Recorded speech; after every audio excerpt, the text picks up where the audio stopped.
বিএনপির ভিতরে ডাকসু ভীতি ঢুকে গিয়েছে।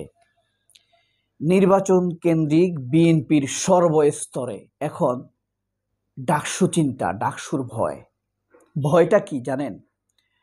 ডাকসু নির্বাচন হয়েছে 9 সেপ্টেম্বর।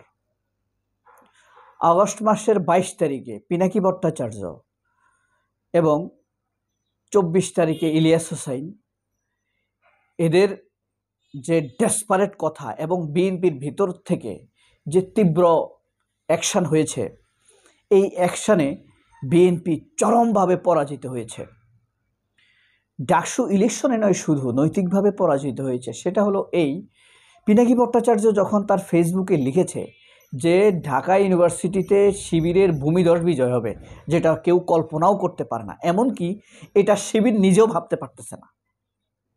এরপরে গেল ইলিয়াস হোসাইন। ইলিয়াস হোসাইন একদম ডেসপারেট, বলছে যে যারা ভারত বিরোধী, পাকিস্তানপন্থী, আমরা সবাই শিবিরকে দিব, সাদেক কায়েমকে দিব। এর মধ্যে এটাকে প্রোটেস্ট করে কাজী জেসিন, গাজী টিভির কাজী জেসিন, নিকোল, শিকল, আওয়ামী লীগের শিকল, ভারতের শিকল, এরা টকশো করছে যে পিনাকির নাম না নিয়ে, তারা কিন্তু পিনাকির নাম নিয়ে কথা বলে না, বলছে যে ফ্রান্স থেকে বলা হয়েছে শিবির জিতবেই। হ্যাঁ, মানে পিনাকির বয়ানকে মিথ্যা প্রমাণ করার চেষ্টা করে এরা বসে বসে। আবার ওইটা কি শাহেদ, বৈক্যা শাহেদ আলম বলছে সে ঢাকা ইউনিভার্সিটির অলিগলি চিনে, তার বাপ মা সেখান দিয়ে প্রচুর হাসছে এবং ঢাকাতে শিবির আসবে না। এখন শিবির হারবে এটা তো নিশ্চিত, তৃতীয় হবে নাকি চতুর্থ হবে সেটাই দেখার বিষয়। দেখেন, এই বিষয় নিয়ে শাহেদ আর কোনো কথা বলে নাই। এমন সড় খাইছে, এমন থাপ্পড় খাইছে, এমন লাথি খাইছে, এমন জুতার বাড়ি খাইছে শাহেদ। জিতে গেল কে? পিনাকি এবং ইলিয়াসেরা, দুইটা লোক। এরকম কড়া মন্তব্য কিন্তু সত্যি কথা কনক সারওয়ারও দেয় নাই। সত্যি কথা, এই দুইটা লোক মানে শো দেয়ার মোস্ট প্রভাব, মানে এই দুইটা লোকের মানে মন্তব্য দুটা কিন্তু মারাত্মক প্রভাব পড়ছে, বুঝছেন? যাই হোক, জিতে গেল কে? পিনাকি এবং ইলিয়াস। এই যে মারাত্মক জিতে যাওয়া, শিবির জিতেছে, আমি বলতেছি নৈতিকভাবে, প্রেডিকশানে, হ্যাঁ, জ্ঞানে, মন্তব্যে, আগাম ধারণায় জিতল কে? শাহেদ আলম তথা বিএনপি মারাত্মক বিশ্রীভাবে হেরে গেল না। জাহেদ কি বলছে? আরে ফালতু কথা, পিনাকির কথা নাকি ফালতু কথা। দেখেন জাহেদের কথার কি পরাজয়। আরেকটা আছে না মুক্তাদির রশিদ, কি নির্মম পরাজয় হয়েছে না? মুক্তাদির রশিদকে চিনেন কিনা? মদ খায়, সে আবার টকশোতে আসে। এই টকশো এলারা মদ খাওয়া লোকদেরকে আনে তাদের চ্যানেলগুলোতে, আমরা এটার প্রতিবাদ জানাই। যাই হোক, এই যে তীব্রভাবে মারাত্মকভাবে হেরে গেল, এই ভয় ঢুকে গিয়েছে এখন বিএনপি যে সংসদ নির্বাচনে যারা প্রার্থী হয়েছে। এই বিষয়ে যেমন আপনাদেরকে একটা বিষয় দেখাই আমি, এই দৈনিক আমার দেশ পত্রিকায় এই যে এই নিউজটা দেখেন। আওয়ামী দুর্গের দখল নিতে মরিয়া বিএনপি জামায়াত। বুঝতে পারছেন? নারায়ণগঞ্জে আওয়ামী দুর্গ মনে করতেছে এখন এটারে দখল নিতে মরিয়া বিএনপি জামায়াত। বিএনপি কি ভয় পাচ্ছে জানেন? যে ডাকসু নিয়ে, যে জাহাঙ্গীরনগর ডাকসু নিয়ে কল্পনাও করে নাই যেখানে শিবির জিততে পারে। হ্যাঁ, যেখানে মেয়েরা দাঁড়িয়ে পেশাব করে, আমরা শুনছি জাহাঙ্গীরনগরে, ঠিক আছে, সরি একটু এটা একটা রিউমার আর কি, সঠিক না, এরকম কথা প্রচলিত। সেই জাহাঙ্গীরনগরের শিবির এইভাবে বিজয় অর্জন করেছে, ঠিক আছে। তো এখন বিএনপি ভাবতেছে সংসদের আসনগুলোতে ভিতর দিয়া জামায়াত না জানি কি করে রাখছে, জামায়াত না জানি ভিতর দিয়া কি ঘটায় ফেলাইছে, জামায়াত ভোটের রাজনীতিতে কি আলোচনা ঘটাই দিছে, কি দুর্ঘটনা ঘটাই দিছে। আমরা কি আসলে জিতমু? একটা অঙ্ক। ডাকসুর ভয়, ডাকসুতে এরকম হয়েছে, ছোট ছোট পোলাপাইনের মধ্যে ঢুকে। আর এখানে পড়াশোনা না জানা অনেক মানুষ আছে, তাদেরকে যদি বুঝাই টুজাই জামাত নিয়ে যায়, এই একটা মারাত্মক ভয় ছড়িয়ে পড়েছে বিএনপির ভিতরে। আরেকটা ভয় হইল আপনার এই যে এর আগে অতীতে বিএনপি যেসব জায়গাগুলোতে জিতেছে, ধরেন আমি নারায়ণগঞ্জের সোনারগাঁয় আসনটার কথা বলি। সোনারগাঁ আপনারা নিশ্চয়ই চিনেন, যেখান দিয়ে মেঘনা ব্রিজ ঢাকায় যাওয়ার সময় মেঘনা ব্রিজ পেরোবার পর যে মোগরাপাড়া চৌরাস্তা বা কাশপুর ব্রিজের আগ পর্যন্ত, এটা হলো সোনারগাঁ রেসিডেন্স। এখানকার এক সময়ের এমপি ছিল হাসনাত। এরপরে বিএনপির আসন ছিল এখানে। হাসনাত জীবনে একবার জিতছিল 70 সালে, সে এখন বেঁচে নাই।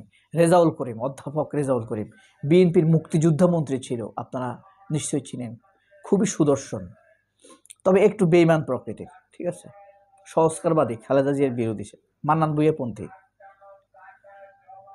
মির্জা ফখরুল পন্থী আর কি। তখন আমরা দেখলাম যে এখানে বিএনপি যে বারবার জিতে, এই যে আপনার 1,08,000, 12,000, আমি বাজে নির্বাচনগুলোর কথা বলছি না। 8 সাল, 12 সাল, 8 সাল, 14 সাল, 18 সাল, 24 সাল, এগুলো বাংলাদেশের বাজে ইলেকশন, অবৈধ ইলেকশন। এরপরে 2001 সালের হিসাব যদি আপনি করেন, 2001 সালের অক্টোবরে, 2000 সালের অক্টোবরে যে নির্বাচন হয়েছিল, সেখানে বিপুল ভোট পেয়েছে বিএনপি। কিন্তু বিএনপি এখন হিসাব করতে শুরু করেছে, তখন অর্ধেক ভোট ছিল জামায়াতের, বুঝতে পারছেন? সেই হিসাবটা এখন যোগ হয়েছে, আরো ভয় বিএনপির ভিতরে ঢুকে গিয়েছে। এরপরে আপনাকে আরেকটি মানে অ্যাকুরেট আসনের কথা বলে, কুমিল্লা ডক্টর খন্দকার মোশাররফ হোসেনের আসনে ডক্টর মোশাররফ যখন ইলেকশন করেছেন, 2001 সালের কথা বলি, এরপরে আর তিনি জিতেন নাই।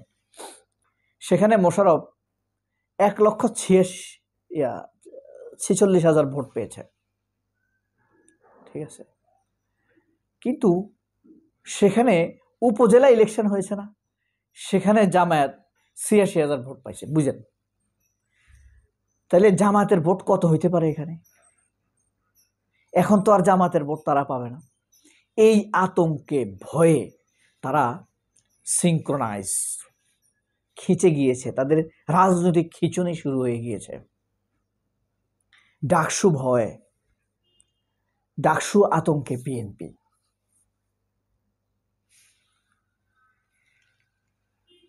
নানান টকশোতে যখন অ্যাডাল্টারেট বুদ্ধিজীবীদেরকে পরিকল্পিতভাবে পূর্বে শিখিয়ে দেওয়া প্রশ্ন করা হয় যে আপনি মনে করেন ডাকসু ইলেকশনের প্রভাব জাতীয় নির্বাচনে পড়বে, তখন জাহিদ, মদুদি মুক্তাদির, মদ খাওয়া মুক্তাদির, নারীবাজ জাহিদ, সিপিবি, মাসুদ কামাল, তারা বলে অসম্ভব, জাতীয় নির্বাচনে ডাকসুর প্রভাব পড়বে না।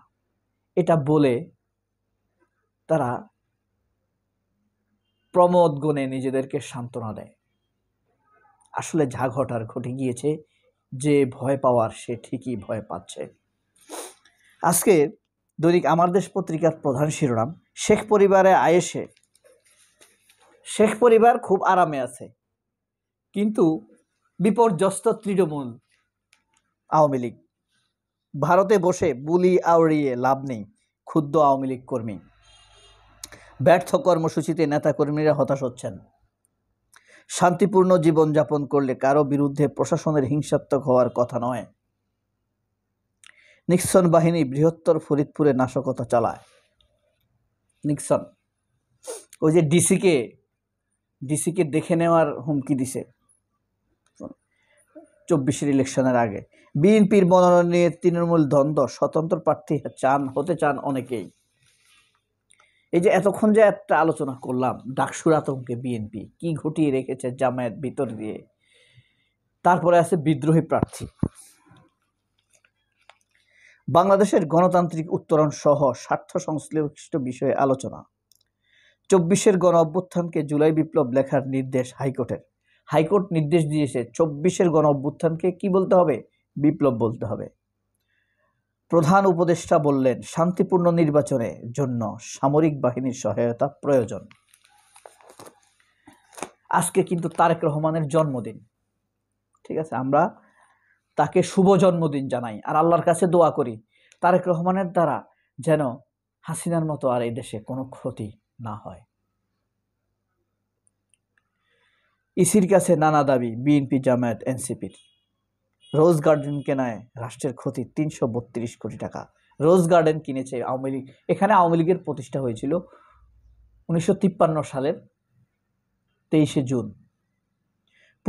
দুই পুলিশ কর্মকর্তা পেট্রোল ঢেলে আগুন দেন মৃতদেহে। তত্ত্বাবধায়ক সরকার নিয়ে আপিল রায় আজ। ৫ দফা দাবিতে বিভাগীয় শহরে সমাবেশ করবে জামায়াত সহ ৮ দল।